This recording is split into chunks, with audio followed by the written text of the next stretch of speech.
हर financial year की शुरुआत में एक बजट पेश किया जाता है जो कि देश का फाइनेंशियल मिनिस्टर पेश करता है। भारत में बजट फरवरी के पहले हफ्ते में पेश किया जाता है और अप्रैल 1 से लागू होता है। फाइनेंशियल ईयर 2026 से 27 का budget financial minister Nirmala Sitharaman द्वारा पेश किया जा चुका है और ये 8वीं बार है कि इन्होंने बजट आगे रखा है। तो आइए जानते हैं कि आखिर क्या क्या बदलाव थे देश के इन 8 सालों के बजट में। नमस्कार, मैं पलक और आज आपको बताने जा रही हूँ निर्मला सीतारमण के द्वारा पेश किए गए 8 बार के बजट के बारे में। सबसे पहले हम ये बात करते हैं आखिर ये बजट है क्या। बजट एक हिसाब है जो कि गवर्नमेंट अपने 1 साल के होने वाले खर्चों का एस्टीमेट लगाती है। निर्मला सीतारमण मई 31, 2019 को भारत के फाइनेंशियल मिनिस्टर के तौर पे चुने गए थे और सबसे पहले इन्होंने जुलाई 2019 में बजट को पार्लियामेंट में रखा, जिसका नाम रिफॉर्म्स एंड डिजिटल बजट कहा गया। इस बजट की खास बात ये थी कि ये पहला पेपरलेस बजट था। इस बजट का मेन फोकस डिजिटल रिफॉर्म्स और मेक इन इंडिया प्रोडक्ट्स पे था। इसके साथ साथ गवर्नमेंट ने MSME और बैंकिंग सर्विसेज को भी बहुत सपोर्ट किया। यानी कि बजट 2019 से 2020 का main focus long time growth पे ध्यान देना था। अगला साल था 2020 से 2021, जिसको न्यू टैक्स रिजीम बजट कहा जाता है। ये बजट जब आया तो इकनॉमी काफ़ी ज़्यादा धीरे ग्रोथ कर रही थी और इसका मेन फोकस कंजप्शन को बढ़ाना और इकनॉमी को रिवाइव करना था। इसके साथ ही इन्होंने एक न्यू इनकम टैक्स रिजीम की बात की।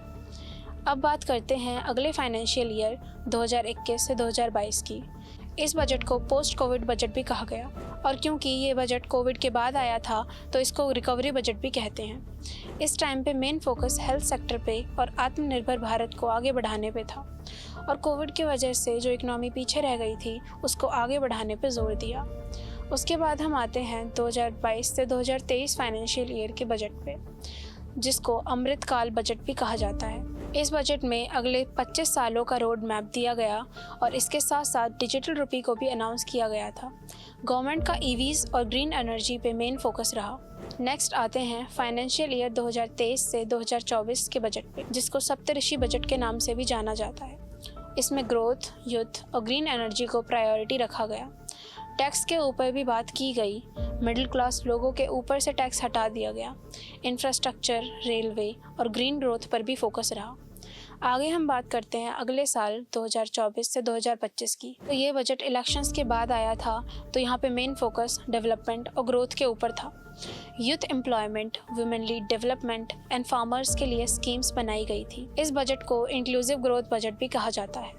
फिर हम बात करते हैं अगले साल 2025 से 2026 की। इस बजट को एम्प्लॉयमेंट एंड मैन्युफैक्चरिंग बजट कहा जाता है और ये बजट मोदी 3.0 का पहला बजट था। इसमें ज़्यादा ध्यान मैन्युफैक्चरिंग, जॉब क्रिएशन और स्किल डेवलपमेंट पे दिया गया और मेक इन इंडिया स्कीम को आगे बढ़ाया गया। तो ओवरऑल ये बजट एम्प्लॉयमेंट ग्रोथ पर बेस्ड था। आखिर में हम बात करते हैं साल 2026 से 2027 की, जो कि अभी हाल ही में पेश किया गया है। इसको स्टेबिलिटी एंड इंफ्रास्ट्रक्चर बजट कहा जाता है। इसमें इंफ्रास्ट्रक्चर डेवलपमेंट, डिजिटल इकोनॉमी और AI बेस्ड ग्रोथ पर ध्यान दिया गया। इन सब का एम इंडिया को एक डेवलप नेशन की राह पर ले जाना है। धन्यवाद।